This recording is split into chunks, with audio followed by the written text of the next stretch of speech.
Sa isang sityo sa kabundukan ng Zambales, nakatira ang magkaibigang Mario at Lito. Sila Mario at Lito ay nabubuhay sa pangangaso at pag-uuling sa bundok. Isang araw, habang nangangaso ang dalawa, "Lito, mailap yata ang huli ngayon ah.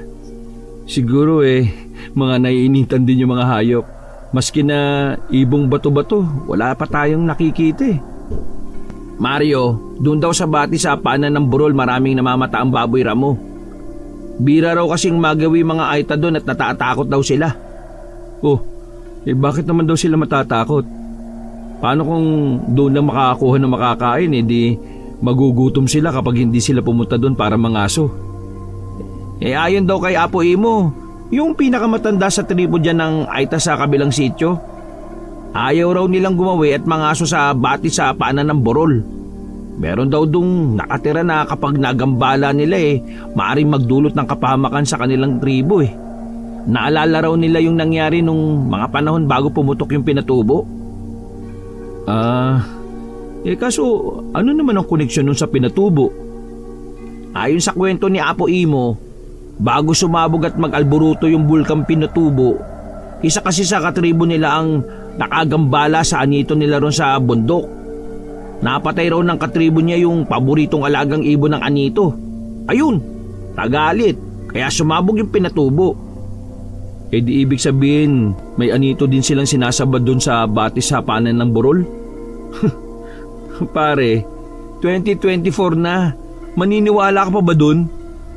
Isa pa, bulkan ng pinatubo, natural lang na sumabog yun. Palibasa kasi puro panguhuli ng gagamba yung ginagawa mo nung elementary pa tayo Pagkasabi ni Mario, sabay bumunghalit ng tawa. "Pare talaga kala mo naman di kita kasamang manghuli ng gagamba sa gubat dati. Ay basta ewan ko. Yun ang kwento niya kasi binabalaan niya ako na iwasan ko yung paanan ng burol sa may gawin ng batis. At kapag nagalit daw ang nakatira ron, baka may masamang mangyari sa akin. Pero siyempre, di rin ako naniniwala. Naikwento ko lang din naman sa'yo, baka alam mo rin yung kwento ng mga aita tungkol doon." Di tara na, makaisang huli man lang ng baboy tayo.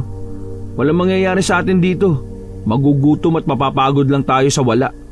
Teka, naiihi ako tabi-tabi po, palakahin nyo na lang po, huwag nyong palitin ha. Uy, anong palalakihin? Itlog mo? Nagpatuloy ang magkumpare sa paglalakad patungo sa ibaba ng burol sa may batis. Nang makasalubong nila si Pupong, isang aita na kababata ni Lito at Mario. "Lito, Mario, kumusta kayo? Madami na ba kayong huli?"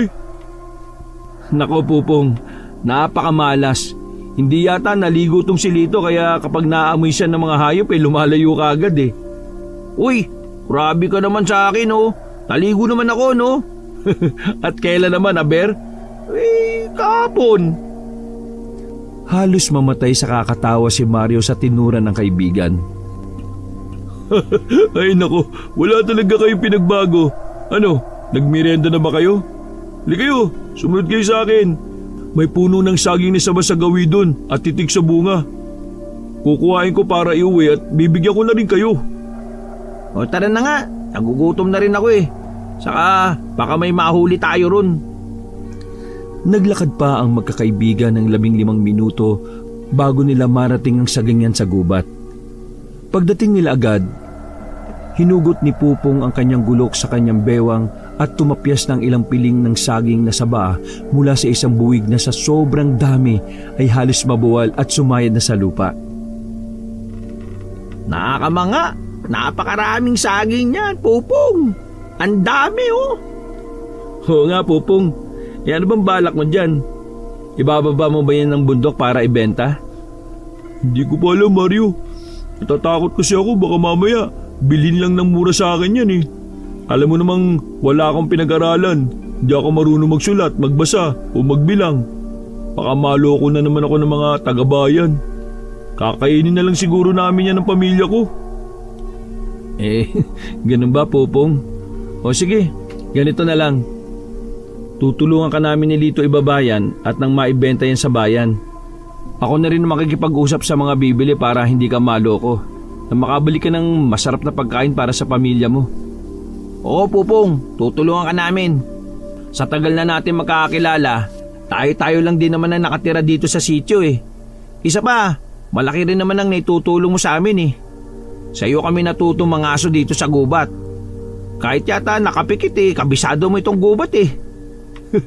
Salamat din sa inyo. Alam nyo, kayo lang din kasi ang tumuturing sa akin na hindi iba eh. Hindi nyo nilait o pinagtawanan ng kulay at itsura ng buko. Mahirap ang buhay dito sa bundok. Kung hindi ka magsisipag, nako, hindi ka makakakain. Kung sana kagaya lang tayo ng ibang tagapatag na maraming perang papel na nakatali ng elastiko, nakakain ng husto. Kung sana, pwede ko lang kuhain yung...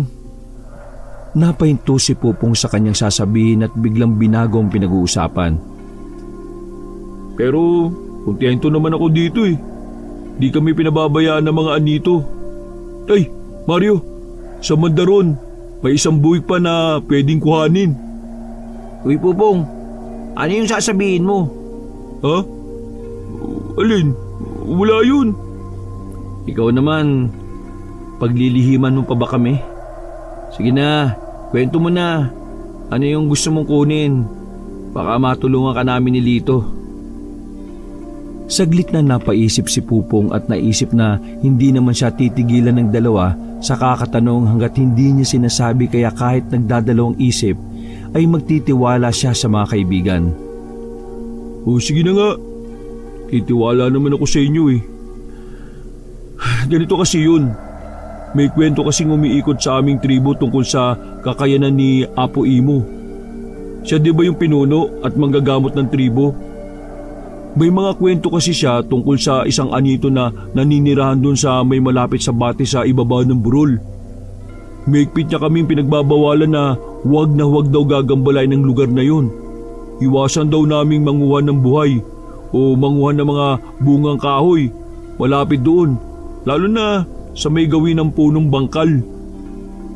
Teka Pupong, narinig ko na yung kwento na yan ah. Si Apo Imo rin mismo ang nagsabi sa akin yan nung minsang napatpad ako sa tribo nyo para ipagpalit ang pana na gawa ninyo yung huli kong baboy ramo. Matibay kasi at mabisang pangaso ang inyong mga gawa eh. Pinagsabihan din niya ako na huwag akong gagawiron para mangaso kung ayaw ko raw na may mangyari sa akin na masama. Oo na, sige, nandun na tayo sa may mga kung anong nilalangan nakatira doon. Pupong, ano ba yung sinasabi mo na kung pwede lang kuhain? At anong koneksyon dun sa bati sa may ibaba ng burol? Pasimpleng sumenya si Pupong na lumapit pa sa kanya ang dalawa at pabulong na nagkwento. Ganito kasi yun. Si Apo Imo kasi ay may kakayahang makipag-usap sa mga nilalang na hindi natin nakikita. Silang tumutulong kay Apo na manggamot. Wala kasi talaga siya sa angka ng mga Aita na may ganoong kakayahan. At nag-iisa lang din siya ngayon. Namatay ang pamilya niya nung sumabog yung bulkang Pinatubo. At sa tribo nila, 5 lamang silang nakaligtas. Malapit kasi yung tribo nila dun sa Pinatubo eh. Tinanggap namin siya dito sa tribo sapagkat malaki din ang utang na loob ng aming dating pinuno sa kanya. Dahil napagaling niya yung bunsong anak nito mula sa malubhang karamdaman. At nang mamatay ang dating pinuno ay ipinasa na sa kanya yung pamumuno sa tribo. Sapagkat bukod sa pambihira niya kakayahan, ay malawak din talaga yung kanyang kaalaman sa pamumuno dahil dati rin siyang pinuno talaga ng kanyang tribo. Oo nga, ano nga yung gusto mong makuha doon? At ano yung koneksyon ng nilalang na naroon sa kukunin mo? Huwag mo sabihing nanakawin natin yun. Uy, huwag nga magulo Lito. Patapusin mo muna si Pupong. O sige Pupong, ituloy mo yung kwento. Kakaltukan ko tong si Lito kapag sumabat pa.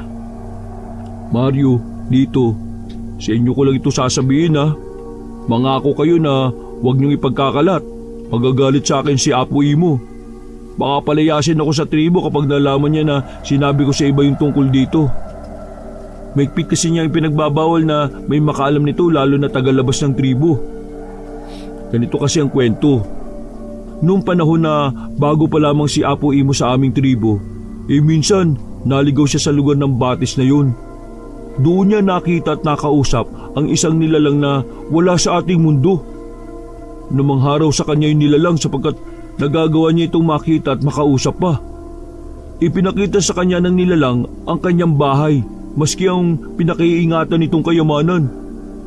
Kampante ang nilalang kay Apo Imo sapagkat nakita at naramdaman ito na walang mali siya o intensyon yung matanda sa kung anong meron siya, sapagkat nakita ang nilalang ng isang mapagkakatiwalaang kaibigan kay Apo Imo. Ang inaakala ni Apo Imo na saglit na pananatili sa mundo ng nilalang na yon ay katumbas na pala ng isang linggo sa mundo natin. Inihatid siya ng nilalang papalabas at nagulat siya sapagkat sa isang guwang sa malaking bato sa bati sila lumabas. Ang nilalang ay nagbagong anyo bilang isang malaking bayawak at inabisuhan si Apo Imo na balaan ng iba pa niyang mga kakilala tungkol sa lugar niya na huwag gagambalain o sisirain.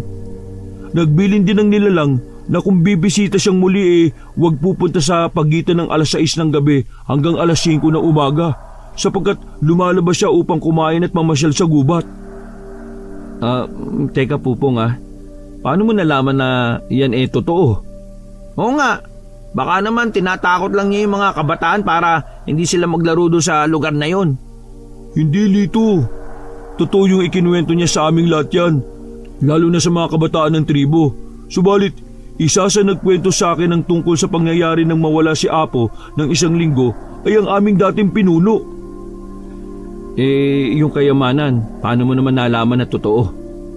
Ganito kasi yun. Isang araw, habang ako'y nasa gubat at nangunguha ng bungang kahoy, nakita ko si Apo Imo na naglalakad na may dalang malaking supot na hindi ko malaman kung ano yung laman nun. Tapos patungo dun sa may batis. Di, nagtaka ako kung bakit si Apo naglalakad ng mag-isa sa gubat. Siya ngayon aking palihim na sinundan. At nagulat nga ako kung bakit siya papunta ron, samantalang ipinagbabawal nga niya ang tumungo ron. Pagkatapos, ano yung nasaksihan mo? Halos mamuwalan si Lito sa pagkain ng saging. Uy, Lito lang yato. Tumatasik pa yung kinakain mo. Lunukin mo muna yan bago ka magsalita. Taragis ka. Napapangalahati mo na yung piling ng saging na yan Pahingi naman ako, magtira ka uy. Napatawa si Pupong sa inasal ng dalawang kaibigan at ipinagpatuloy na muli ang kanyang pagkukwento. Kaya nang makarating siya doon sa may malaking bato sa gilid ng batis, pumasok siya sa guwang at bigla siyang nawala. Namanga ako at nagulat sa pangyayari. Kaya minabuti ko na lang na magkubli at hinintay ko na lang si Apo sa pagbabalik niya. Manggang-mangha at nakatulala sina Lito at Mario sa kwento ni Pupong. Nakatuon ang buong atensyon ng dalawa sa bawat sinasabi ni Pupong habang ngumunguya ng saging na saba. Mga ilang oras ko rin siyang hinintay makabalik. At nang siya ay lumabas sa guwang ng bato, wala nang malaking supot na dala-dala niya. Napansin ko rin na may bagay siya na isinilit sa kanyang bulsa. Sinubukan ko muli siyang sundan, pabalik. Pero napansin niya ako Kinausap ako ni Apo at pinakausapan na huwag babanggitin kahit kanino yung nakita ko.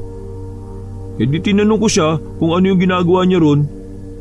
Sumagot siya sa akin na binigyan niya ng alay yung kanyang kaibigang Engkanto. Binibigyan pala niya ng mga prutas at paminsan-minsan ng karniyon bilang alay o regalo. Bilang kapalit ng kanyang regalo o alay, dinukot ni Apo Imo yung laman ng kanyang bulsa at ipinakita sa akin ang isang singsing na gawa sa purong ginto na may hiyas na pula. Doon ko napagtanto na hindi isang anito gaya ng mga una niyang kwento ang nandun sa batis, kung hindi isang engkanto. Napanganga at kuminang ang mga mata ni Lito at Mario sa kanilang nalaman. Ibig sabihin, Pupong, maraming kayamanan doon? Pupong, yayaman na tayo. Kapag nakuha natin yun, makakalis na tayo dito sa bundok at makakapamuhay ng masagana sa patag. Hindi ko iniisip ang yumaman Masaya naman ako kung anong meron dito sa bundok. Isa pa, natatakot din ako baka kung ano yung mangyari kapag pinakialaman natin ng bagay na hindi sa atin, Tapos hindi pa taong nagmamayari. Wala naman sigurong masama kung kukuha tayo ng kaunti lang. Saka baka hindi na niya yun mapansin sa dami ba naman siguro na kayamanan niya.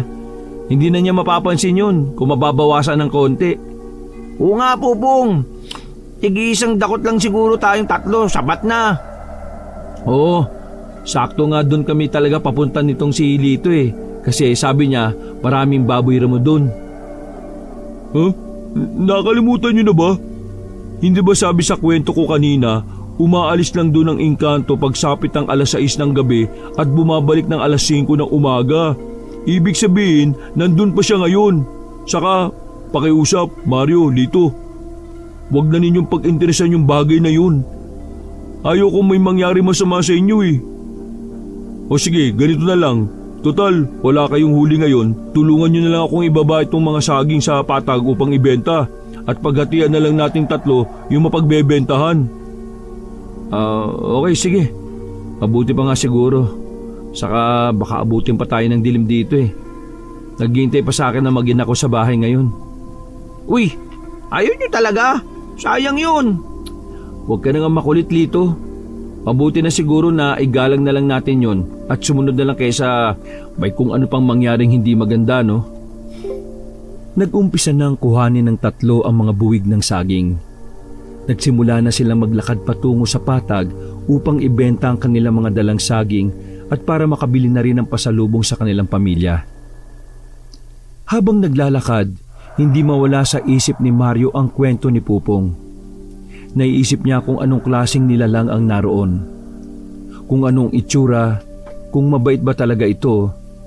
Samantala, ganon din si Lito na naiisip din ang kwento ni Pupong pero tanging tungkol sa kayamanan ang naglalaro sa isipan niya.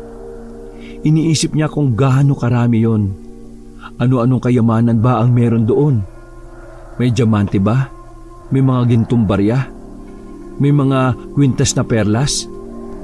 Iniisip niya kung ano kaya ang maaari niyang mabili sa kayamanan. Naiisip din niya na maaari na niyang ligawan ng matagal na niyang gusto na si Salome at may pagmamalaki na siya sa dalaga. Madadalas na rin ang paliligo niya kasi makakabili na siya ng sabon. At nang sa hindi inaasahan dahil sa pangangarap ng gising, natisod si Lito. Tawang-tawa naman sila Mario at Pupong sa nangyari. Ano, Lito? Anong nangyari sa'yo? Ilan ba nahuli mong palaka, ha? Uy, Lito, ano ba kasi iniisip mo? Malamang si Salome iniisip niyan. Yung tindera ng karyoka dyan sa patag. Patay na patay kasi si Lito dun eh. Dahil malaki ang dibdib.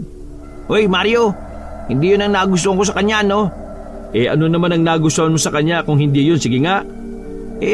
Magaling kasi siyang magkwente eh. Matalino at maganda pa. Tapos, malaki nga yung dibdib. Walang hiya ka, manyakis. Talaga, manyakis ka, kunwari ka ba oh? Naghagalpakan sa pagtawa ang magkakaibigan. Biglang tumigil sa pagtawa si Pupong nang may kakaiba siyang narinig. Isang angin mula sa isang mabangis na hayop. Luminga-linga siya ngunit wala naman siyang nakita. Sa hindi niya maipaliwanag na dahilan, pakiramdam niya na may nagmamatsyag sa kanila na hindi naman niya makita. Tumaas ang kanyang balahibo at tila may malamig na hangin ang dumaan sa kanya. Dahil doon, natahimik si Pupong at nag-iba bigla ang itsura ng kanyang muka. O Pupong, bakit ka natahimik bigla? Oo nga, ano ba nangyari sa iyo? Masama ba ang pakiramdam mo?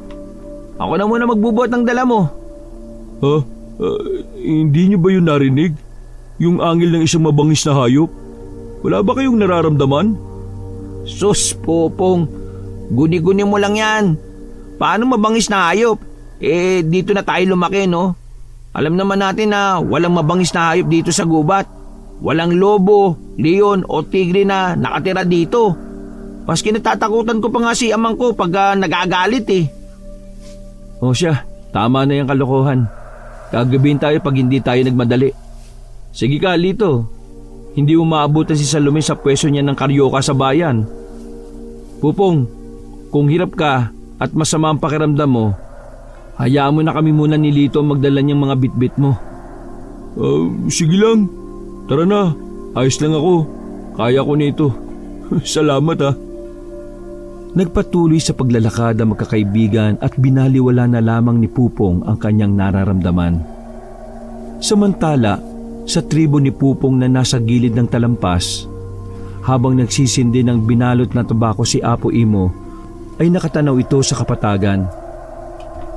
May masamang pangitain siyang biglang nakita. Hindi niya maipaliwanag kung bakit balisa ang mga ibon, tapos may mga uwak pa sa may puno ng yakal na katabi ng kanyang kubo. Mga nakadapo at tumuhuni ang mga ito. Tila nagpapahiwatig na merong mangyayaring hindi maganda. Mabilis na nagtungo sa kubo si Apo Imo para kumuha ng sari-saring dahon at inihalo sa bunot ng niyog. Sinindihan niya ang mga ito at umusal ng orasyon upang makontra ang hindi magandang pangitain.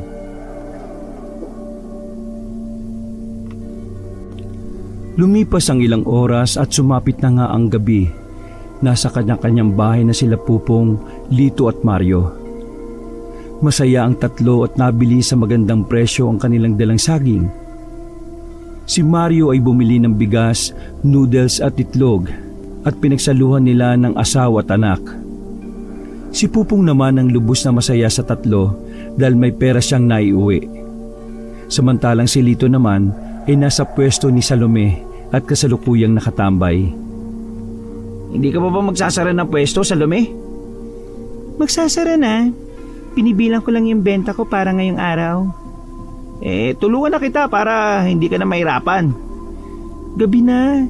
Bakit pala nandito ka pa? Alanganing umiti si Lito. Hindi niya alam kung paano sasabihin sa dalaga ang nais. Kumamot siya sa ulo at saka nagsalita. Ang totoo niyan kumita ako ngayong araw sa pagbebenta ng saging. Aayain sana kita na magmeryende o kumain muna sa labas. Libre ko naman. Naku, ikaw talaga, Tolits. Mas maganda kung itago o ipunin mo yung kinita mo. Sa bahay na lang ako kakain, no? Ha? Ganun ba? O sige. Pero pwede ba kitang dalawin minsan sa inyo? Tuwing gabi lang naman ako nasa bahay Maghapon ako nandito sa pwesto. Dito na lang kita pupuntahan. Ikaw bahala. Basta hindi nakakaabala sa'yo. Naku, hindi Kahit kailan, hindi ka magiging abala sa akin, no? Pagkasara ng pwesto ni Salome ay nagpresenta pa si Lito na ihatid ang dalaga sa bahay nito. Hindi naman tumanggi si Salome. Hindi na rin nagtagal si Lito na makapasok ang babae sa bahay ay nagpaalam na siya na uuwi na. Habang nakaiga si Lito sa papag ay inalala niya ang naging kwentuhan nila ni Salome. Napapangiti pa siya habang iniisip ang magandang mukha nito. Maya-maya ay biglang sumagi sa isip niya ang tungkol sa kinwento ni Pupong. Totoo kaya yung kwento niya na yun? Subukan ko kayang pumunta ron para maalaman ko kung totoo. Isang plano ang nabuo sa isip ni Lito ng gabing yon. Hindi muna niya sasabihin sa dalawa ang pinaplanong gawin dahil tsak napipigilan lamang siya. Kinabukasan, maagang nagising si Lito. Pinunta niya kaagad ang kaibigang si Mario para itanong kung ano ang gagawin nila para sa araw na yon. Ang aga mo naman yata ngayon. Maaga akong nakatulog kagabi kasi may magandang nangyari sa akin At ano naman ang magandang nangyari na yan, Aber? Nakakwento ako si Salome at inihatid ko pa siya sa bahay niya. Sayang nga lang, hindi siya pumayag na kumain kami sa labas kagabi. Hindi makapaniwala sa narinig si Mario. Sigurado ka na ba talaga sa panliligaw mo dyan kay Salome, ha? Oo naman, Kung hindi ako seryoso, hindi naman ako mag-aaksaya ng oras Buti ka nga at may sarili ka ng pamilya. Ako, eto, binata pa rin. Pangarap ko rin magkaroon ng asawa at anak, no? Paano mo nga gagawin yun? Sarili mo pa nga hirap ka ng pakainin tapos magdadagdag ka pa ng pakakainin. Hindi madali sa totoo lang. Kaya nga mag-iipon muna para kahit papaano may maipakain sa pamilya kung sakali. Teka, saan ba tayo pupunta ngayon? Manguha lang ulit tayo ng saging sa gubat para may maibenta tayo. May mga natira pa naman dun eh. Oy, sige. Teka lang. Magbibis lang ako. Pagkatapos makakuha nga ng saging ay pumunta na sa bayan ng dalawa para magbenta. Hindi naman nagtagal at naubos din ang tinda nila. Masaya na naman si Mario dahil may naiuwi na naman siyang ulam para sa tanghalian at hapunan nila ng pamilya niya. Nagpaalam na si Mario na uuwi habang si Lito ay dumaan pa sa pwesto ni Salome. Bumili pa siya ng masarap na tinapay para ibigay sa dalaga. Pagdating ni Lito sa pwesto ni Salome, ay agad niyang iniabot ang dala. Buong puso naman na tinanggap ni Salome ang bigay ng binata sa kanya. Bumili rin si Lito ng tinda nitong karyoka, saka kinain doon habang nakatambay. Tapatin mo nga ako, Tolits. Nanliligaw ka ba ng lagay na yan? Sa narinig, muntik mabilaukan si Lito. Maagap naman na nagbigay ng tubig si Salome.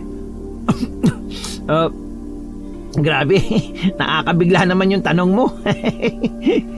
Kahit ako nabigla rin sa naitanong ko, pasensya na. Kung ayaw mong sagutin, ayos lang naman. Ang totoo niyan, matagal na akong may gusto sa'yo pero nahihiya ako kung paano manligaw Nakita mo naman ang pamumuhay na meron ako, di ba? Mahirap lang din ako at walang may pagmamalaki na kahit ano sa'yo. Alam mo, Tolits, tatapatin na kita ha. Ayaw ko naman na umasa ka sa wala.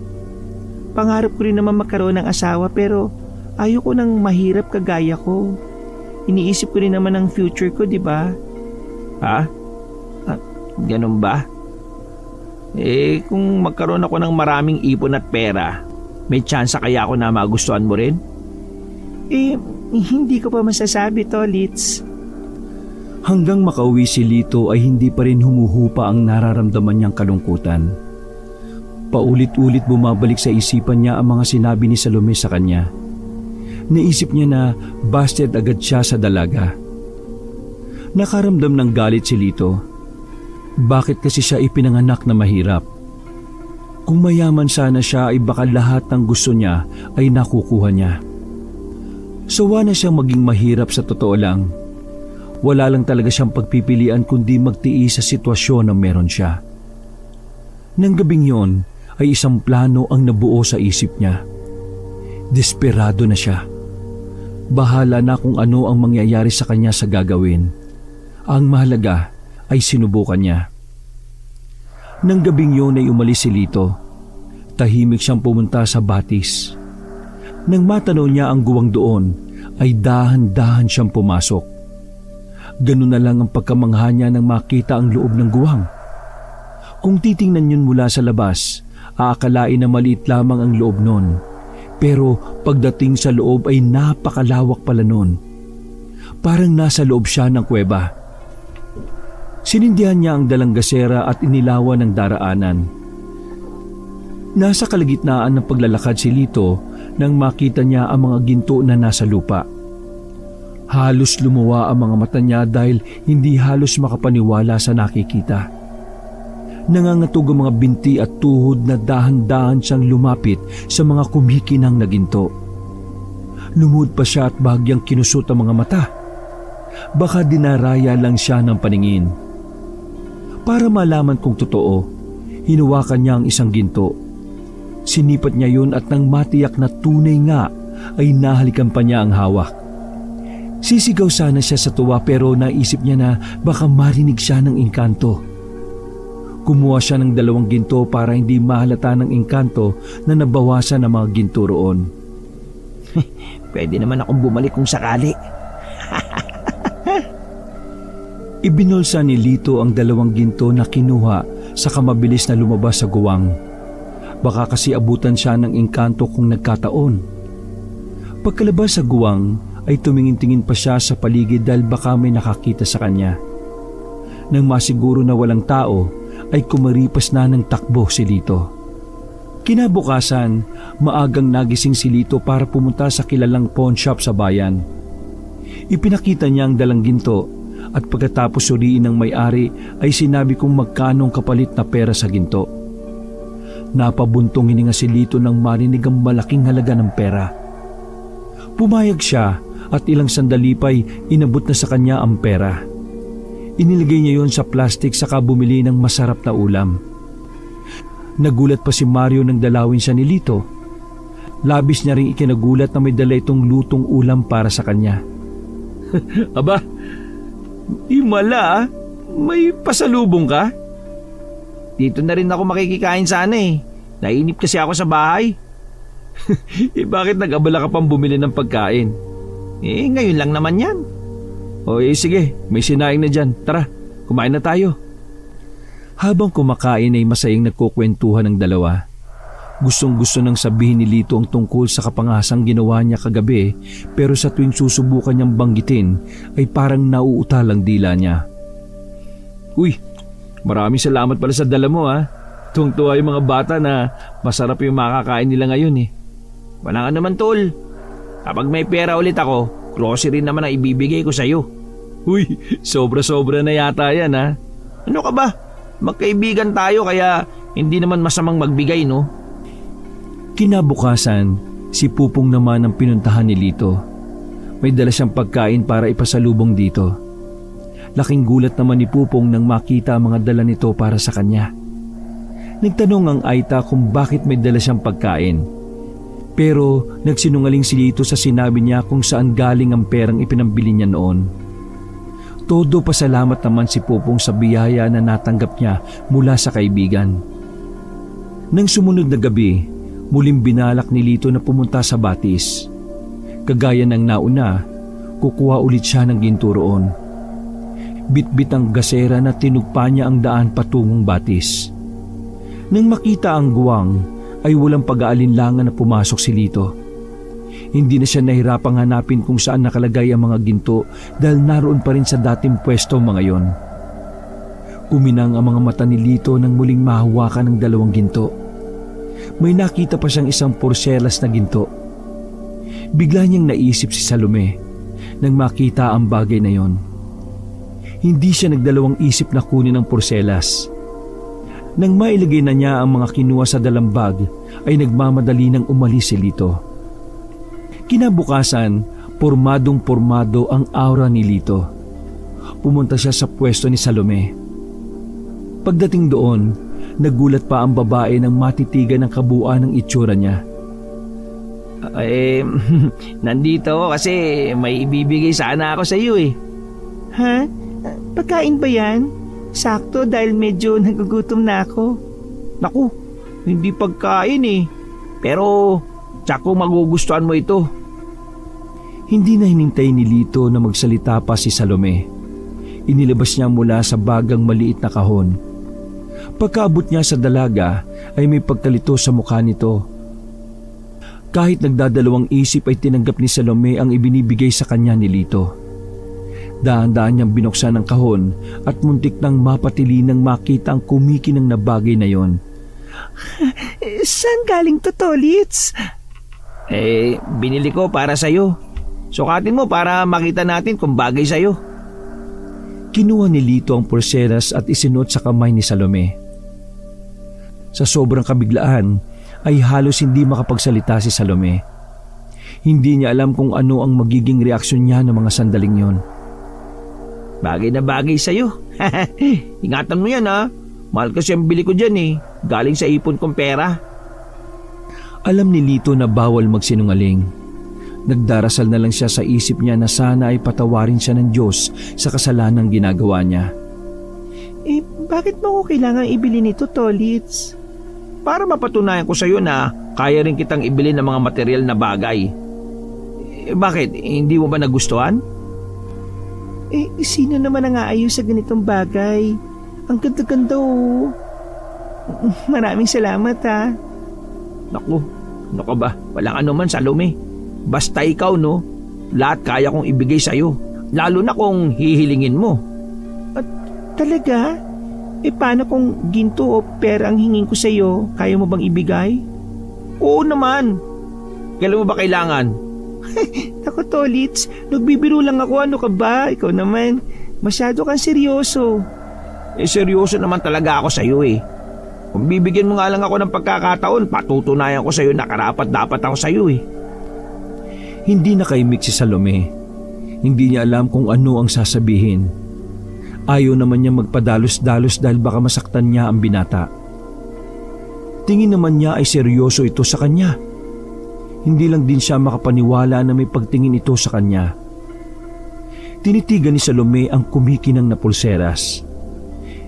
Tingin niya ay si Lito ang daan para guminhawa ng kaunti ang buhay niya. Kapag sinagot niya ito, baka maalis na siya sa pwesto na yon at sagana na siyang mamumuhay sa bahay. Hindi na siya mapapagod sa kakaluto at kakatinda ng karyoka. O sige na Salome, dito na muna ako ah. Salamat ah. Sige Tolits, ingat ka. Gabi, pagka-uwi ni Salome, ay sumisipol-sipol pa siya habang naghahanda ng ipampapaligo sa banyo. Hindi maalis ang tingin niya sa napakagandang kumikinang na pulselas. Hindi pa rin siya makapaniwala na bigay yun sa kanya. Nakadagdag sa saya niya ay noong nalaman niya naggawa sa tunay na ginto ang porselas. Nagpunta siya sa pawn shop kanina para ipatingin ang nasabing porselas. Medyo duda kasi siya kung totoo yun o peke. Pagkatapos suriin ng lalaki ang porselas, ay sinabi nito na tunay ang ginto nun. Tinanong ni Salome kung sakaling ibenta niya ay magkano ang aabutin. Sumagot ang lalaki na nakakahalaga yon ng 50,000. Nanlaki ang mga mata ni Salome pagkarinig sa presyo. Inuudyokan pa siya ng lalaki na ibenta na lamang niya ang alahas pero sa huli ay tumanggi rin siya. Baka hanapin yun ni Lito sa kanya at baka magalit kapag nalamang ibinenta niya. Nang marinig na Salome na umaapaw na ang tubig sa timba, dali-dali siyang pumasok sa banyo para patayin ang gripo. Nagubad na siya at nagsimulang maligo. Samantalang isang nakakatakot na nilalang ang nakatayo sa labas ng bahay ni Salome. Nanlilisik ang mapupulang mga mata nito habang sumisinghot-singhot sa paligid. Naamoy niya ang babae at yun ang balak niyang biktimahin ngayong gabi. Hanggat maaari ay ayaw niyang mambiktima sa lugar nila pero sinusubukan siya ng pagkakataon. Kung hindi dahil sa oportunistang babae na si Salome, hindi sana magnanakaw ang panghas na lalaki sa tirahan niya.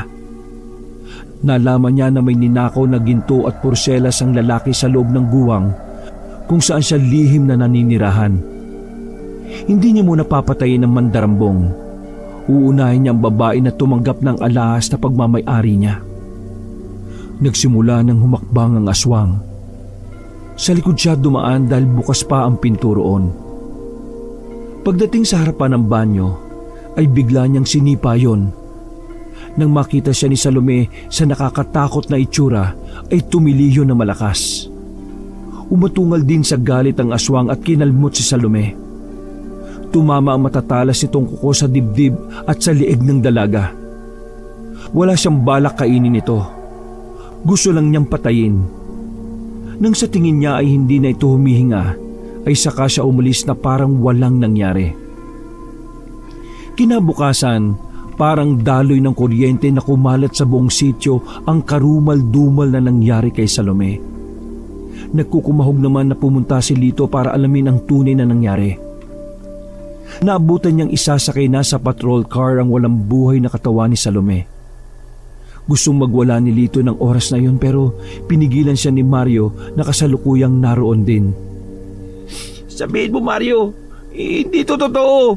Magkausap at magkasama pa kami kahapon eh. Kaya paanong nangyari na patay na siya?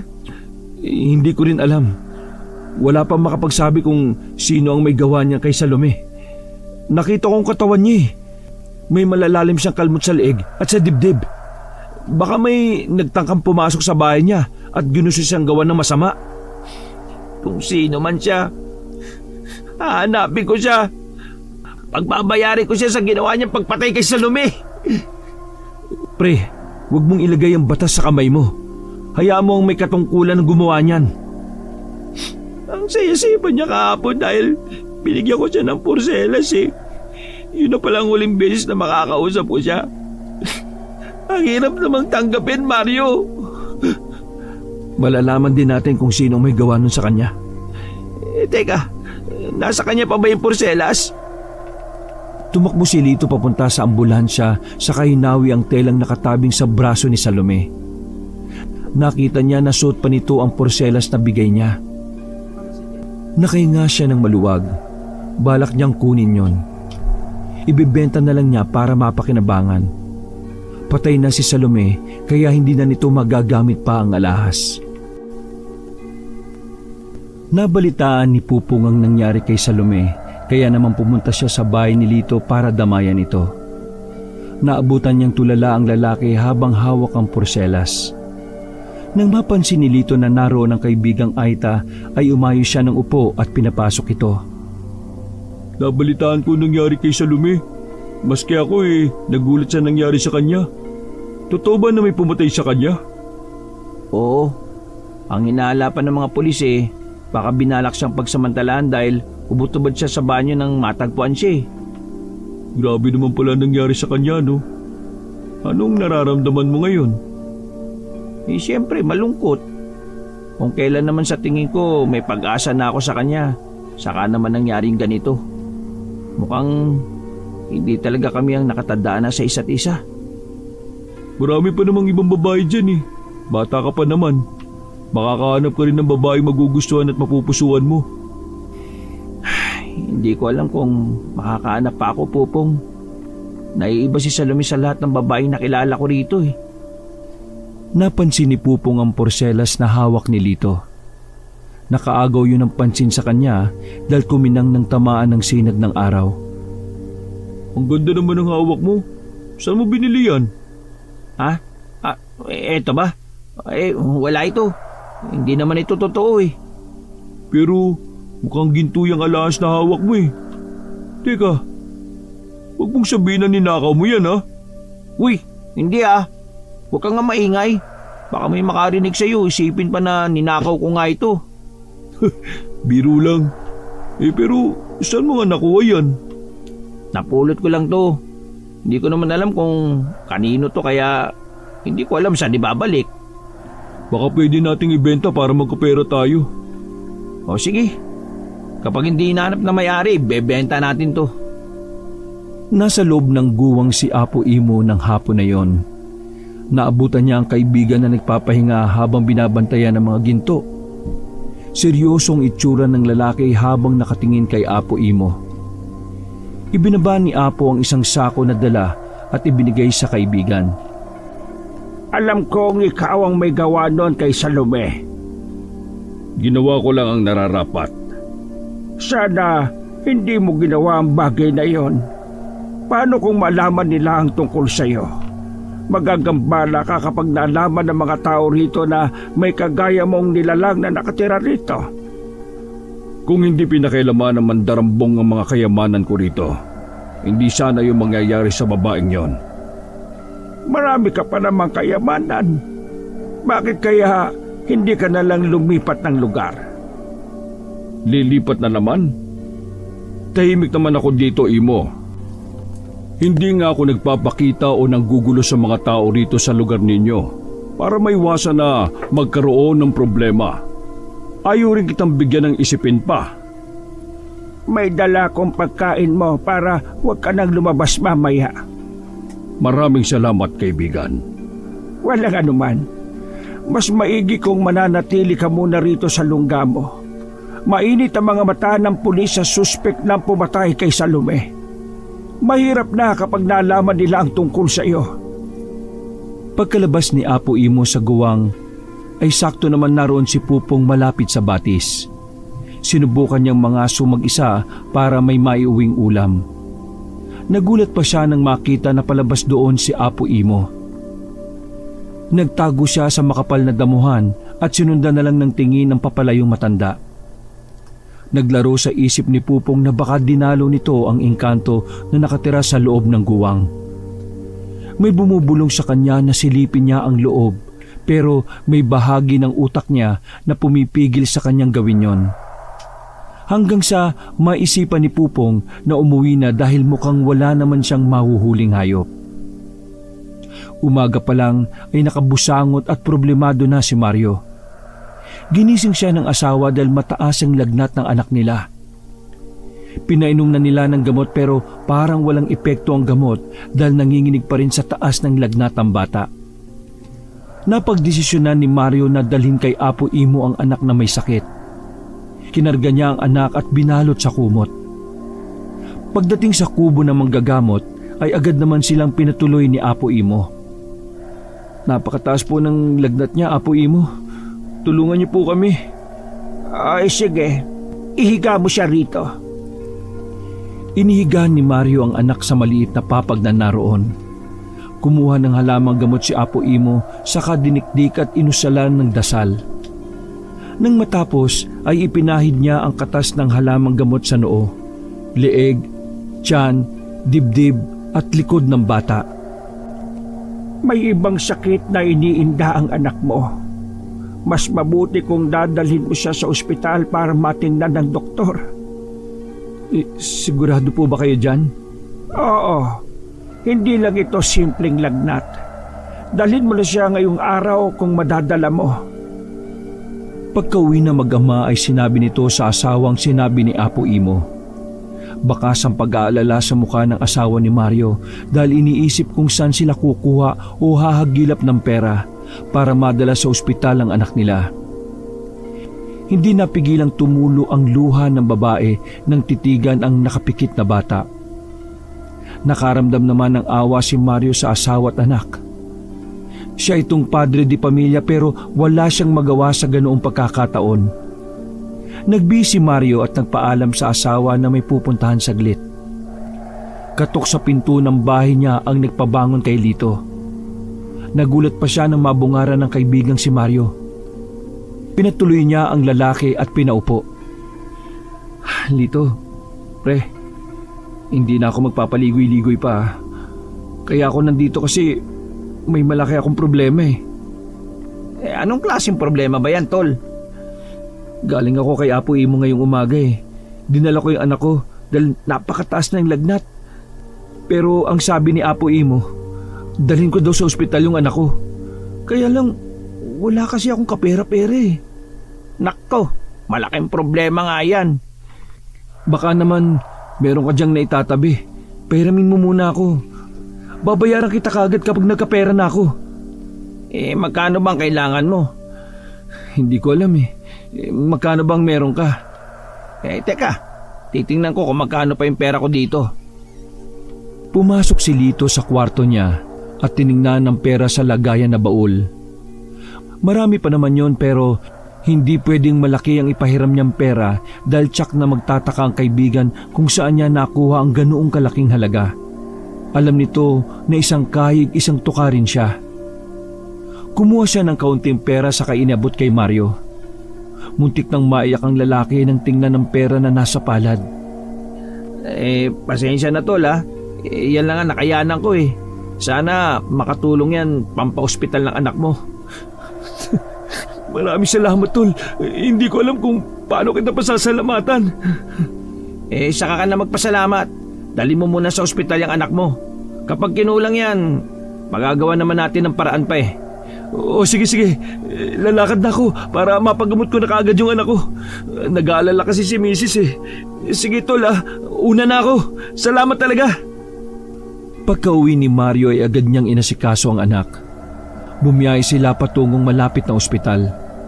Pagdating doon ay maraming nakapilang pasyente. Agad namang silang inasikaso. Kinuhanan ng dugo ang bata para malaman kung ano ang sakit nito. Halos maghapon sila sa ospital. Hindi makakain o makainom man lang ng tubig. Dahil panay ang balik ng lagnat ng bata. Nang lumabas ang resulta ng test, ay napag-alaman na may dengue ang bata. Ayon sa doktor, ay kailangang i-admit ang bata para mabantayan ang kalagayan nito. Walang nagawa ang mag-asawa kundi pumayag sa mungkahi ng doktor. Ang iniisip ni Mario ay kung saan pa siya lalapit para manghiram ng pera. Tsak na malaking gastusin na mangyayari. Napansin ng asawa na malalim ang iniisip ni Mario kaya niyakap niya ito at sinabing malalagpasan nila ang pagsubok na yon. Di bale, gagawan ko ng paraan. Ang importante ay gumaling ang anak natin. Samantala, kumakalam na ang sikmura ni Pupong.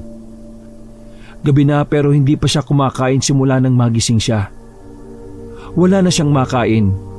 Nagkaroon pa ng tagtuyot sa lugar nila kaya nangamatay ang mga tanim na gulay. Sinubukan niyang mangaso pero walang mahuling hayop saan mang bahagi ng gubat at bundok. Mukhang matutulog akong gutom na naman ngayong araw. Gutom na ako. Narinig pa niyang tumunog ng malakas ang sikmura niya. Napaupo na lang siya at nag-iisip kung saan pwedeng pumunta para manghingi ng pagkain. Biglang pumasok sa utak niya ang dalawang kaibigan. Nagmamadali siyang lumabas at unang pinuntahan ang bahay ni Mario. Pagdating doon ay nakailang katok siya pero parang walang tao sa loob ng bahay. Kung hindi pa sinabi ng kapitbahay na pumunta sa ospital sila Mario, ay hindi pa niya malalaman ang nangyari sa kaibigan. Sunod niyang pinuntahan ang bahay ni Lito. Nakakailang katok na siya nang bumukas ang pinto at iniluwa ang lalaki na parang naistorbo pa niya sa mahimbing na pagkakatulog. Oh, Pupong, ano ba? Napadaan ka. Gabi na. Uy, pasensya na kung naistorbo kita ha. Wala na kasi ako maisip na mahihinga ng pagkain eh. Gutom na ako. Baka naman may pagkain ka dyan. Sus, pagkain lang pala eh. O tara na sa loob. Marami akong pwedeng lutuin dun. Pagpasok ng dalawa ay hinayaan ni Lito na mamili ng lulutuing pagkain si Pupong. Nang makapili ay kumilos na siya sa kusina. Hindi ba ako nakakaistorbo sa'yo? Mukhang tulog ka na nang dumating ako eh. Pasensya ka na ha. Ayos lang. Maghapon lang talaga akong nagtulog. Wala akong ganang lumabas dahil siyempre nalulungkot pa rin ako. Bagay. Nakakalungkot pa rin naman talaga yung pagkawala ni Salome. Oo, ganun nga. Napalingon sa pinto si Lito nang marinig na may kumatok. Nagtataka man kung sino pa ang pwedeng bumisita sa kanya ng ganoong oras ay tumayo siya para pagbuksan ng kumakatok. Oh, Mario, gabi na. Napasugod ka. Kumusta ang anak mo? Kababalik ko lang galing sa ospital pre. Na-admit na yung anak ko. Kasi may dengue. Tara, pumasok ka muna sa loob. Sakto, nandito rin si Pupong. Ha? Anong ginagawa niya rito? Makikikain daw. Nagugutom eh. Nang matapos magluto si Pupong ay sabay-sabay silang kumain tatlo. Buti ka pa nga Pupong eh. Pagkain lang ang problema mo. Ako, ang laki ng kinakaharap kong problema ngayon. Hindi ko alam kung saan ako kukuha ng pera pambayad sa ospital eh. Tingin mo maliit na problema ang sa akin? Marami kaming mamamatay sa gutom doon kung nagkataon. Alam nyo, sa bawat problema may solusyon para dyan. Anong naiisip mong solusyon? Yung madaling solusyon sana. Kaya lang, baka umayaw kayo kapag sinabi ko kung ano eh. Sabihin mo na, hindi kami tatanggi. Sigurado kayo. Sabay na tumango ang dalawa. Naalala mo ba yung kwento mo sa amin, Pupong? Yung tungkol sa engkantong nakatira doon sa guwang sa may batis? Ano naman ang tungkol doon? Atin-atin lang to ha. Ang totoo niyan, sinubukan kong pumasok doon nung nakaraan. Sabay na nagulat ang dalawa sa narinig na sinabi ni Lito. At anong ginawa mo doon? Nakita mo ba yung engkanto? Anong nakita mo sa loob? Hulaan nyo kung ano nakita ko. May kayamanan ba? Hindi napigilang ngumisi ni Lito nang marinig niya ang sagot ni Mario. Bakit ka tumatawa? Tama ako no? Oo, tol. Tama ka. Kung nakita mo lang na sobrang dami ng kayamanan ng naroon. Tingin ko nga may mga nakatago pa sa loob eh. Buti hindi ka napahamak sa ginawa mo. Wala naman doon na sinasabi mong engkanto eh. Tingin ko baka niloloko lang tayo ni Apo Imo tungkol sa engkanto. Baka siya lang din ang nagbabantay ng mga gintong naroon. Nakakuha ka ba ng ginto? Oo, hindi lang isang beses, 2 beses pa. Wala namang kahirap-hirap nung pumasok ako dun eh. At saka, 2 lang ang kinuha ko para hindi maalata na nabawasan ng ginto dun. Walang iya ka. Bakit naman nagsulo ka? Hindi mo man lang ako sinama. Susubukan ko nga lang nung una kung totoo nga na may ginto doon. Totoo naman pala. Sensya na, hindi ko agad nasabi sa inyo. Baka kasi magalit kayo eh. Kailan ka ulit babalik doon? Pwede ba ngayong gabi? Kailangan ko lang talaga eh. Sigurado ka ba dyan na gusto mo talaga? O ikaw, Pupong, sasama ka rin ba? Sige, sama na rin ako. Kung hindi lang ako mamamatay sa gutom, hindi naman ako mapipilitang gawin to eh. Huwag lang sanang malaman ni Apo Imo yung tungkol sa gagawin natin. Kung hindi nyo sasabihin, hindi nyo malalaman. Hindi nga niya alam na nakakuha ko ng ilang ginto dun eh. Nagplanong tatlo sa gagawing pagpasok sa guwang. Kinabukasan ng gabi, habang nag-iisip ng gagawin si Lito, excited naman si Mario. Iniisip niya agad kung magkano ang kikitain niya sa makukuha niya. Si Pupong naman ay hindi mapakali at kinakabahan. Gusto niyang umatras pero nagdadalawang isip siya sa gagawin. Kinabukasan ng hapon, nagkita ang tatlo sa bahay mismo ni Lito. Hinanda na nila ang dadalhin. Balak nilang limasin ang lahat ng ginto na naroon. May dala silang sako, gasera at gulok. Nang sumapit ang 6:00 ng gabi, ay lumakad na ang tatlo. Tahimik nilang tinugpa ang daan papunta sa batis.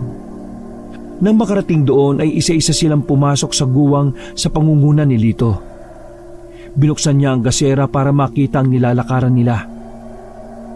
Pagdating sa loob ay walang nakitang ginto ang tatlo. Nagulat pa si Lito at bahagyang nalito dahil alam niya na doon mismo nakalapag ang mga gintong nakuha niya noon. Niloloko mo yata kami. Huwag mong sabihin na pumunta tayo dito para sa wala. Oo, relax lang. Sigurado ako na dito ko banda nakuha yun. Depende na lang kung inilipat ng engkanto kung saan niya tinatago yung mga ginto. Ano pang ginagawa natin? Di simulan na natin hanapin. Importante ang bawat minuto. Bakit bang init ang ulo mo? Para kasing pinaglalaroan mo kami ni Pupong eh. Ibinibida mo pa na maraming ginto pero nasaan ang sinasabi mo? Wala naman. Baka gumagawa ka lang ng kwento ah. Uy, hindi ako gumagawa ng kwento ah. Yung gintong porselas na ibinigay ko kay Salome, dito ko nakuha yun at tunay na ginto yun. Ang sabi mo, napulot mo lang yung porselas na yun. Ha? Oo, napulot ko nga. Pero dito ko talaga yun nakuha. Dito ko yun napulot. Hindi na kumibo si Pupong at tinitigan na lamang si Lito. Nagpatuloy sa bangayan sina Lito at Mario hanggang sa inawat na lang sila ni Pupong dahil naiingayan na sa kanilang dalawa. Itutuloy pa ba natin to? Magtatalo na lang kayong dalawa dyan.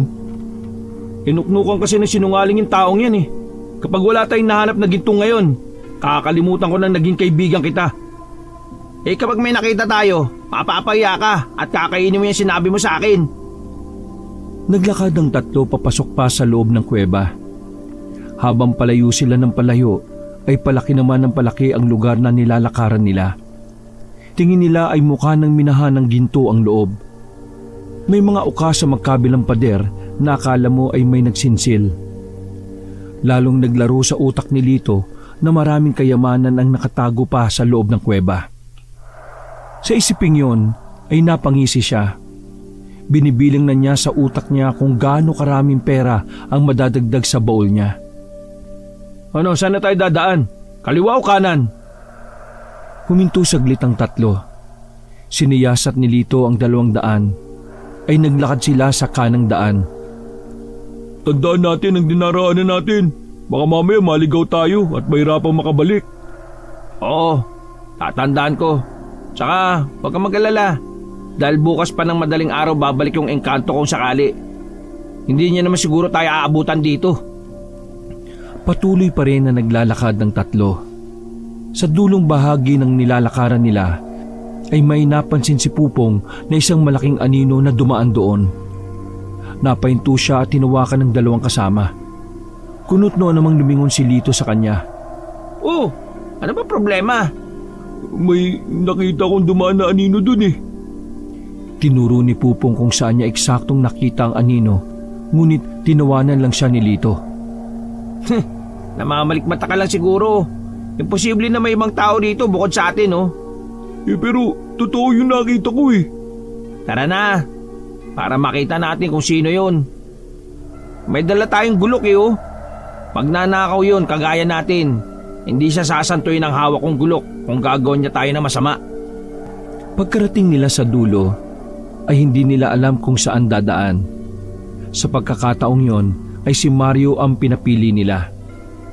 Pinili ni Mario ang kaliwang daan. Habang naglalakad ang tatlo, ay nakaramdam si Pupong na parang may mga matang nakamasid sa kanila. Pakiramdam din niya ay may sumusunod sa kanila. Pasimpleng lumingon si Pupong pero wala siyang nakita kundi ang madilim na dinaanan nila. Bumalik na tayo. Huwag na nating tuloy ito. Iba kasi nararamdaman ko eh. Pakiramdam ko, hindi lang tayo narito sa loob ng kuweba. Ayan ka na naman, Pupong eh. Andito na tayo, no? Sayang naman kung aatras pa tayo. Kasi... Kung gusto mong lumabas, hindi ka namin pipigilan. Ano ka ba naman, Mario? Hindi niyo ba nararamdaman na parang may ibang tao rito? Paano kung mapahamak tayo? Baka hindi na tayo makalabas ng buhay dito kung nagkataon. Ay nako, nasa isip mo lang yan. Ang isipin mo, yung makukuha natin dito kung sakali. Hindi ka na magugutom dahil marami ka ng pambili ng pagkain. Kaya tara na. Aalis naman tayo kaagad kapag nahanap na natin yung kailangan natin eh. Wala nang nagawa si Pupong nang hilahin siya ni Lito. Habang naglalakad ay panay pa rin ang lingon ni Pupong mula sa nilalakaran nila. Alam niya na may mali sa nangyayari, pero hindi niya rin matukoy kung ano yon. Nang makaramdam ng pagod ang dalawa, ay nag-aya silang magpahinga muna. Naupo sila sa lupa habang nakasandal sa pader ang mga likod nila. Malayo pa ba yung lalakarin natin? Nararamdaman kong sumasakit na yung mga binti at tuhod ko eh. Hindi ko alam pero mukhang malawak pa yung lugar na ito eh. Baka nasa dulong bahagi natin makikita yung mga ginto. Parang walang katapusan yung daan na to. Meron naman siguro. Habang nagpapahinga ang tatlo, ay muling napansin ni Pupong na may aninong dumaan malapit sa pwesto nila. Agad siyang napatayo habang bakas ang takot at kaba sa muka. Naging alerto naman ang dalawa dahil sa nakitang reaksyon ng kasama. Tatayo sana ang dalawa pero biglang may tumalon sa gitna nila. Natumba ang gasera at gumulong yon ng tamaan ng malaking nilalang na may kakaiba at nakakakilabot na itsura. Napanganga naman ang tatlo at dahan-dahang hinagod ang tingin ang nilalang na lumapit sa kanila. Malaki ang katawan nun, puno ng balahibo ang dibdib, mahaba ang nguso, may dalawang matulis na pangil sa magkabilang itaas ng ngipin. May itim na buntot at may matutulis na itim na kuko. Napasigaw ng malakas si Lito saka tumakbo. Ganon din sina Mario at Pupong. Sa sobrang takot ay nagpulasan sila. Kanya-kanya ng direksyon ng tinakbuhan. Wala silang pakialam kahit madilim ang dinaraanan. Nahiwalay si Lito sa dalawa. Mabilis itong tumakbo at dumadaan sa alam niyang dinaanan nila. Na makaramdam ng hapo at hingal ay pasubsob na napaluhod sa lupa si Lito. Pinapakiramdaman niya ang paligid. Baka nasundan siya ng aswang. Mukhang hindi naman engkanto ang nakatira sa kuwebang yon kundi isang aswang. Kapag nalaman nito na siya ang nagnakaw ng ibang ginto roon, ay tiyak na katapusan na ng buhay niya. Nabalik sa kasalukuyan si Lito nang marinig ang papalapit na umaatungal. Sa takot ay dumapa siya at dahan-dahang gumapang para makalayo at makatakas. Kung tatakbo siya, ay baka abutan siya nito. Mas pinili niyang gumapang ng walang ingay. Akala niya ay nakaligtas siya sa ganoong paraan. Nagulat at napasigaw siya ng malakas nang biglang may humila sa dalawang paa niya. Saan ka pupunta? Akala mo ba'y makakatakas ka ba? Magagaya ka rin sa babaeng pinatay ko! Parang awa mo na! Pakawalan mo ako! Hindi ko na ulitin ang ginawa ko! Akala mo ba hindi ko alam ang kapangasang ginawa mo dito sa itinago kong kayamanan? Dahil sa kasakiman mo, kaya may nadamay kang ibang buhay! Ikaw ang ikaw ang pumatay kay Salome? Oo, ako nga! At isusunod na kita sa kanya! Kapag napatay kita, yung mga kasama mo naman ang isusunod ko! Wag! Bawa ka sa akin! Hindi ako masarap kaya hindi ka mabubusog kapag kinain mo ko! Hangal! Hindi ako kumakain ng karne ng tao! Pinilit ko mawala ni Lito sa pagkakahawak sa kanya. Binuhat siya nito at inihagis sa isang bahagi ng pader. Tumama ang likod niya sa matigas na pader. Sinubukan niyang tumayo pero parang nabalian yata siya. Naramdaman niyang gumuhit ang sakit sa spinal cord niya. Pinilit niyang gumapang habang taimtim na nagdarasal na sana ay makaligtas siya sa kamay ng aswang. Pero mukhang dumating na ang karma sa kanya. Naramdaman ni Lito na may matulis na kuko na bumaon sa likod niya. Tumagos yun sa dibdib niya kaya sumuka siya ng buhay na dugo. Kahit hindi maipaliwanag ang sakit na nararamdaman, ay pinilit pa rin gumapang ni Lito. Pero muling sumugod ang aswang at kinalmot ang buong likod niya hanggang sa maukayon. Napapikit na lang si Lito at ilang sandali pa ay nawalan na siya ng hininga. Nakaiga na si Apo Imo ng gabing yon pero bigla siyang nakaramdam ng balisa kaya bumangon siya. Pinakiramdaman niya ang paligid. May kakaiba siyang nararamdaman sa oras na yon. Tumayo siya at sumilip sa bintana ng kubo niya. Malamig ang ihip ng hangin. Nagbabadya ng panganib. Tumingin siya sa maliwanag na buwan. Kahit isa ay walang bituin sa kalangitan. Tanging ulap lamang ang naroon. Nagbihis si Apo Imo. Dala niya ang sandata na espada na ipinamana pa sa kanya ng ninuno niya. Alam niya na may nangangailangan ng tulong niya. Samantala, wala pa ring tigil sa pagtakbo sina Mario at Pupong. Lawit na ang dila ng dalawa sa pagod pero walang gustong huminto at magpahinga sa kanilang dalawa. Kung nakinig kayo sa akin, hindi natin naabutin ng ganito eh. Anong klaseng halimaw ang humahabol sa atin? Ayoko pa mamatay. Huwag na tayo magsisiyan pa. Malay ba natin na may ibang nakatira rito? Ang kwento mo nga, engkanto, di ba? Tingin mo ba, engkanto yung nakita natin? Isang uri ng aswang yun. Alam kaya ni Apo Imo na may nakatirang aswang dito? Malamang alam niya. Baka nga gawa-gawa lang niya yung ikinwento niya sa'yo tungkol sa engkanto. Pero ang totoo, yung halimaw na yun ang talagang nakatira dito. Nasaan na ba si Lito? Baka napano na siya. Ang sabihin mo, baka nakalabas na siya at iniwan na tayo.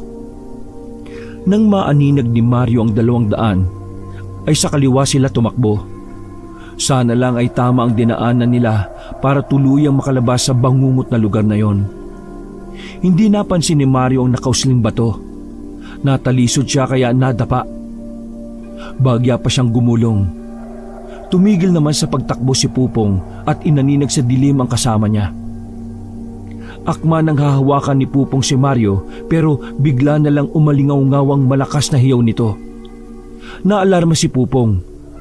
Kahit madilim ay pilit niyang tinitigan ang paligid para malaman kung ano ang nangyari sa kaibigan. Pupong! Pupong! Tulungan mo ako! Nandito na ang aswang! Sa narinig ay hindi nakagalaw sa kinatatayuan si Pupong. Nanginig ang binti at tuhod niya.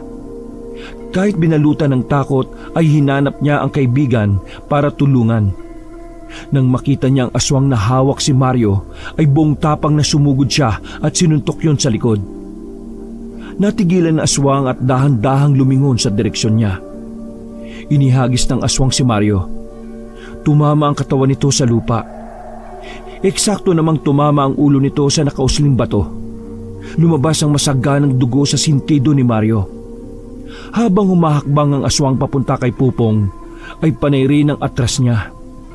Pasimple siyang tumitingin sa paligid. Baka may makita siyang armas na pwedeng magamit. Kaya lang naalala niya na isang gulok lang pala ang dala nila at si Lito pa ang may hawak. Isang paraan na lang ang naisip niya. Wala siyang pagpipilian kundi tumakbo para makatakas. Kung lalaban siya, tsak na mapapatay siya nito ng walang kahirap-hirap. Nagbilang si Pupong sa isip ng 3. Maya-maya pa ay kumaripas siya ng takbo. Nahagi pa siya ng dulo ng kuko ng aswang. Naramdaman niyang napunit ang damit niya sa likod at mahapdi rin ang balat niya. Halos hindi na lumapat ang mga paa niya sa lupa. Malapit na siyang mawalan ng pag-asa pero bigla siyang may nabangga na isang bulto ng katawan ng tao. Nang subukang titigan yun ni Pupong ay nagsalita ang taong nabangga niya. Nasaan na ang ibang mga kasama mo, Pupong? Apo, mabutit nandito ka. Tulungan mo ako dahil inahabol ako ng aswang eh. Naiwan si Mario. Hindi ko alam kung buhay pa siya. Si Lito, hindi ko rin po alam kung nasaan eh. Bakit kasi napakatigas ng ulo ninyo? Tingnan mo ang mga nangyari sa inyo. Hindi ko po sinasadya, Apo. Nadamay lang ako. Nagipit lang kaya napilitang sumama sa kanila eh. Tara na po, Apo. Lumabas na tayo rito. Baka dumating ang aswang at patayin tayo. Kakausapin ko ang kaibigan ko para makita natin ang dalawa mong kasama. Iiwan mo ba sila rito? Gaya nga na sabi ko, Apo. Baka pinatay na sila eh. Natigilan sa pagsasalita si Pupong na makarinig ng mahinang angil sa kayabag ng mga paa na papalapit sa kanila. Sa takot ni Pupong ay nagsumiksik siya sa likod ni Apo Imo. Binuksan ni Apo ang maliit na kandila na dala. Nakita niya ang malaking anino na naglalakad palapit sa kinatatayuan nila. Nang makilala ni Gary ang taong nakatayo, ay nawala ang balasik sa mukha nito. Anong ginagawa mo rito sa ganitong oras ng gabi? Naramdaman ko na may nangyayaring masama, kaya agad akong pumunta rito. Hindi ako nagkamali. Kinalulungkot kong sabihin sa iyo pero wala nang dalawang kasama niya. Maswerte siya dahil nakaligtas siya. Pinatay mo ba ang dalawang kasama niya? Isa lang ang pinatay ko gamit ang lakas at kamay ko. Pero ang isa, hindi sinasadyang tumama ang ulo niya sa bato. Yun ang nararapat sa mga taong ganid at hindi marunong rumespeto sa pananahimik ng iba. Nakikiusap ako sa iyo, kaibigan, na huwag mo nang gagalawin ang isang ito. Kasamahan ko siya sa tribo. Kung hindi ko siya papatayin, ipagkakalat niya ang tungkol sa nalalaman niya sa akin, pati na sa lugar na ito. Hindi. Ako na ang nagsasabi sa iyo na hindi malalaman ang sikreto ng lugar na ito. Tama ba ako, Popong? Opo. Wala po akong pagsasabihan tungkol sa lahat ng nalalaman ko. Kahit mamatay ako, ay mananatiling lihim ang tungkol sa inyo. Magpasalamat ka, bata, dahil malaki ang tiwala ko sa kaibigan ko. Kung hindi dahil sa kanya, kasama ka ng mga kaibigan mo na malilibing sa madilim na lugar na ito. Tsak na hahanapin siya ng mga katribo namin. Paano kung makarating sila dito para maganap? Malalaman nila na may nakatirang aswang sa loob ng guwang na ito. Gusto mo bang mabasag ang tahimik mong buhay? Ayaw ko nang lumipat pa ng lugar. Sawa na akong magpalipat-lipat pa. Tama na dito ako nakatira. Maraming agresibong tao sa ibang nayon at sa bayan. Kapag nakita nila ang tulad ko, hindi naman nila maintindihan kung bakit naiibang itsura ko sa kanila. Pero isa lang ang ipangako mo. Tutuparin mo ang sinabi ng kaibigan ko dahil kapag nagambalang pananahimik ko rito, pupuntahan kita at papatayin kita gamit ang matutulis kong kuko. Tama na yan. Ako na nagsasabi na hindi yun gagawin ni Pupong. Kapag ginawa niya yon, isama mo na rin akong patayin. Natapos ang gabing yon na nagkasundo ang tatlo. Tahimik at payapa na nakalabas sina Pupong at Apo Imo sa guwang. Hanggang makarating sila sa bahay na matanda ay wala pa ring imik si Pupong. Hindi pa rin siya makapaniwala sa nangyari sa kanila. Parang panaginip lang ang lahat. Ilang beses niyang kinurot ang sarili pero alam niyang totoo ang lahat ng naganap. Totoo rin na patay na ang dalawa niyang kaibigan.